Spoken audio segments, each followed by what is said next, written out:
Hello everybody, Tommyruin here and welcome back to another video. This video is all about the Broken Shore scenario which will kick off your Legion experience. This video is going to be going from as soon as you log on when the Legion patch hits right up until you will start your artifact quest line. Before I start the video, I'm going to do kind of a spoiler-free overview of the whole thing, and then I will start the actual video in terms of what went on the Broken Shore. So if you want a spoiler-free kind of view to it all, then watch up to a certain point and then I'll put the massive spoiler warnings up and you can stop watching there. But my first impressions were like, wow.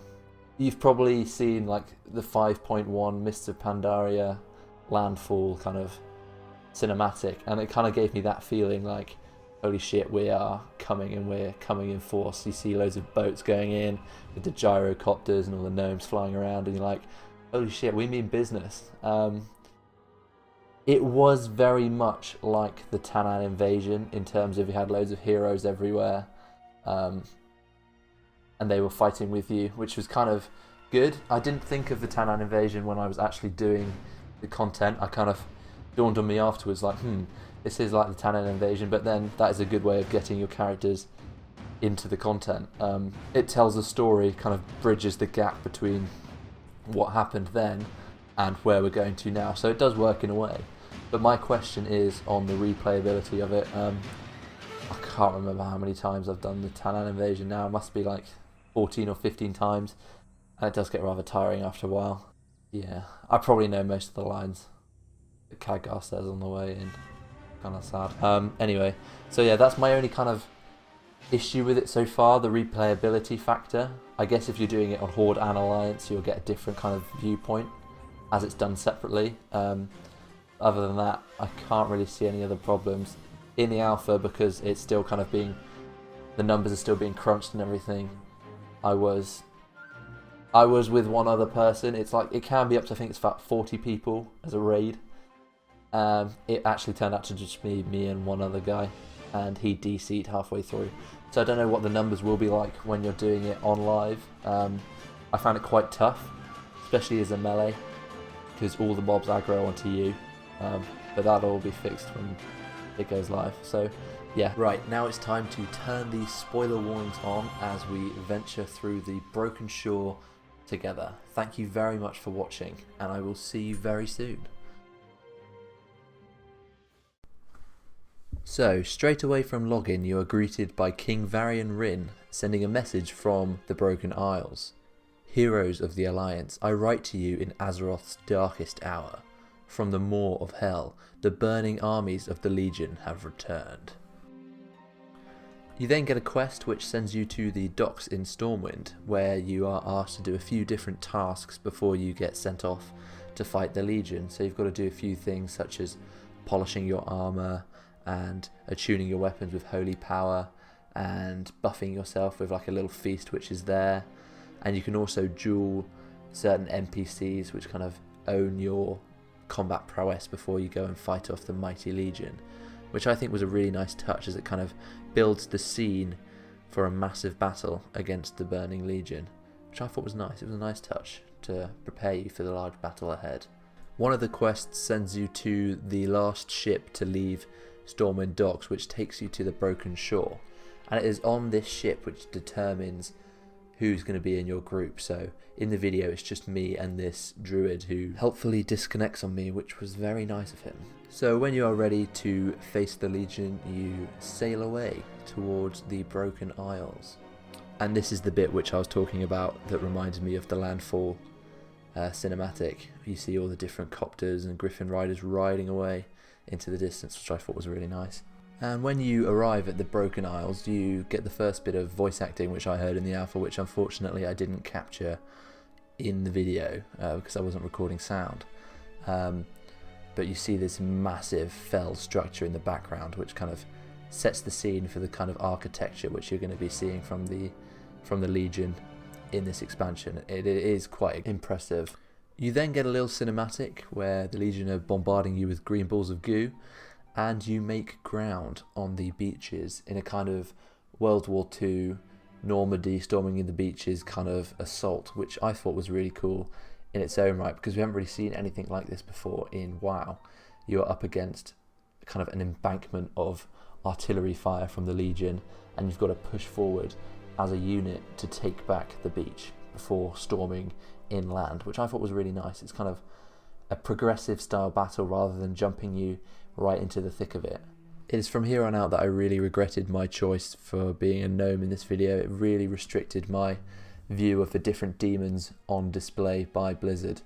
There was a really nice commanding demon floating around in the sky, which I really couldn't see because my gnome couldn't look that high in the sky, which was disappointing, but lessons have been learnt in that respect.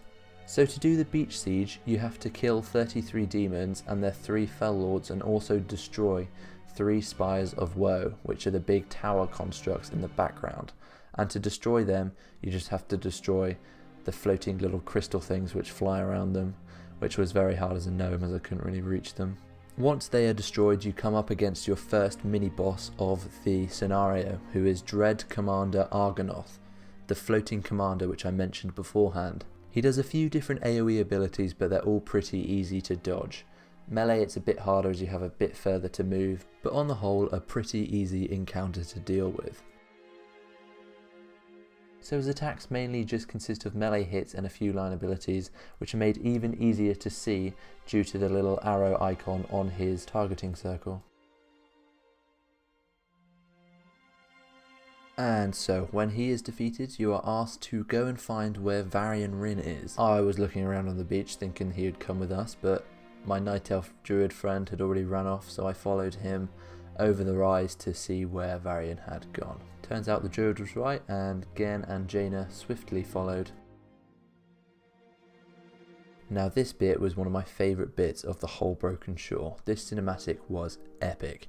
Seeing the ships phase in like that was amazing. It's not something you expect in Warcraft, but the Legion do what they want.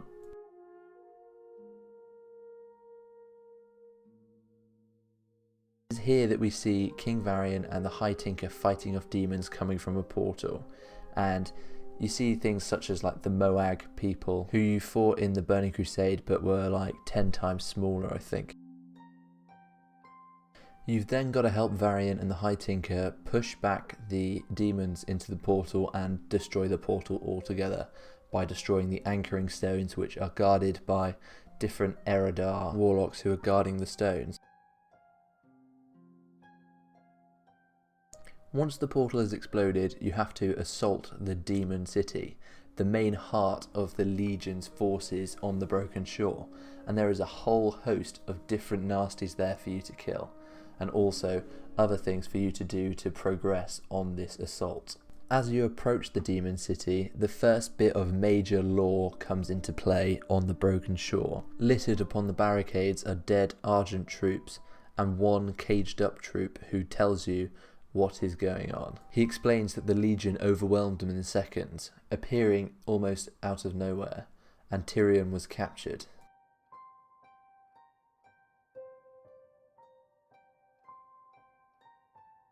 This was the bit of the scenario which took the longest, fighting off the demons to complete this assault. There are Argent soldiers scattered around in cages who you can free for extra progression. My one bit of advice is to not stray from your group. I wasn't sure where they were going, and I thought they were just going to march straight ahead, and I accidentally pulled a whole troop of fell guards, and I ran like a little girl back to Varian, who I thought would protect me like the good king he is, but no. I seemed to get all the aggro from every mob and died quite a few times doing this little part of the scenario. I wasn't sure if it was because my druid friend had left me or the scaling was wrong, but yeah, it wasn't that enjoyable dying a few times, but hey, the Legion's gonna come and it's gonna cause some chaos. One cool thing I did find were these unattended cannons which were scattered around in the Legion Citadel. But instead of using it to help my allies, I decided to kite a infernal around a little tower here for a few minutes.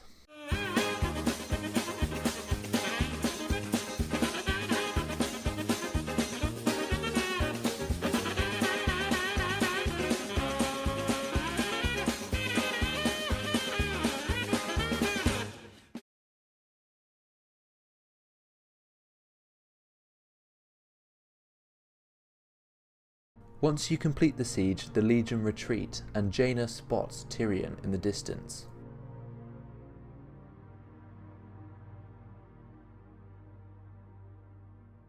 Gul'dan has him held above a fell pool with dark magic.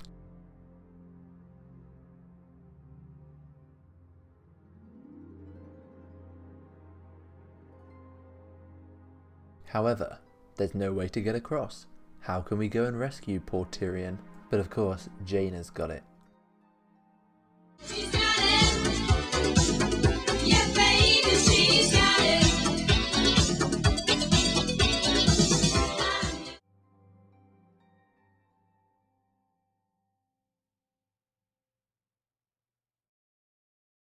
And this is where we have the first major tragedy of the Broken Shore.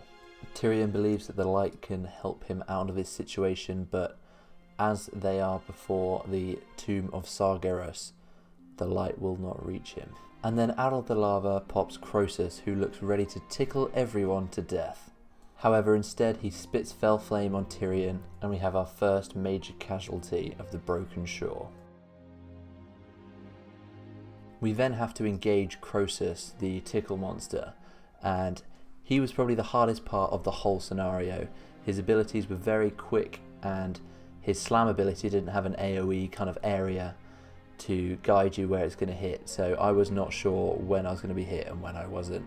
At first I didn't think I was going to be hit at all by his slam ability, but it turned out to kill me quite a few times. But yeah, this one needs a bit of tuning, I think, in terms of how long it takes for him to cast his abilities, as I, as a melee, could not stand anywhere near him without having to retreat every few seconds to get away from different AoE attacks.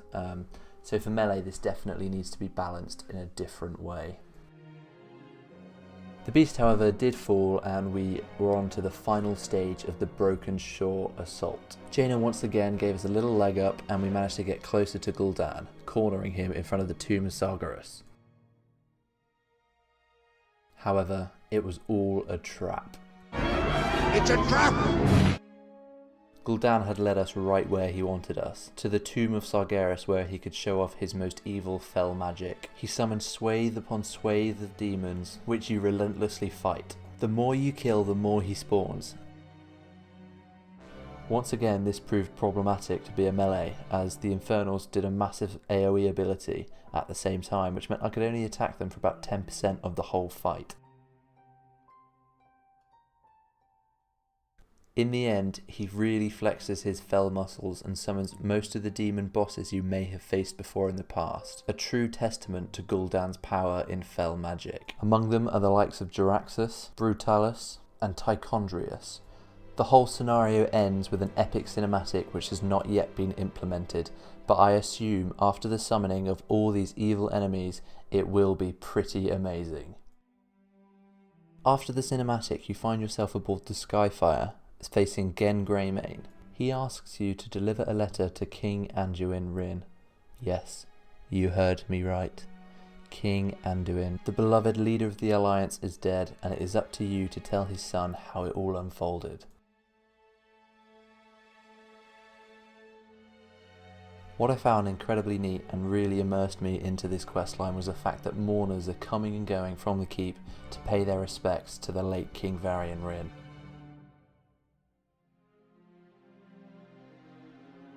After you explain to Anduin how Varian died and give him Varian's letter, Velen and Jaina have a little spat about who the real enemy is, the Horde or the Burning Legion, and Anduin sides with Velen, saying that the Horde is not the major threat at this point in time. So Jaina's bitchy streak continues, and she still has a big agenda against the Horde.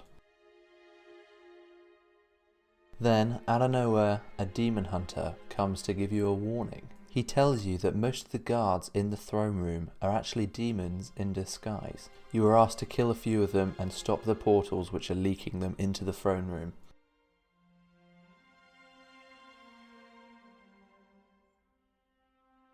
The portals are located in the little garden and then down the hallway on the right.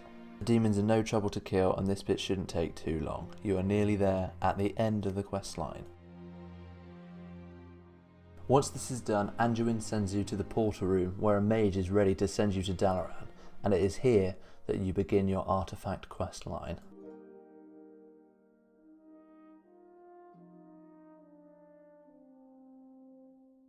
Well then, there we have it.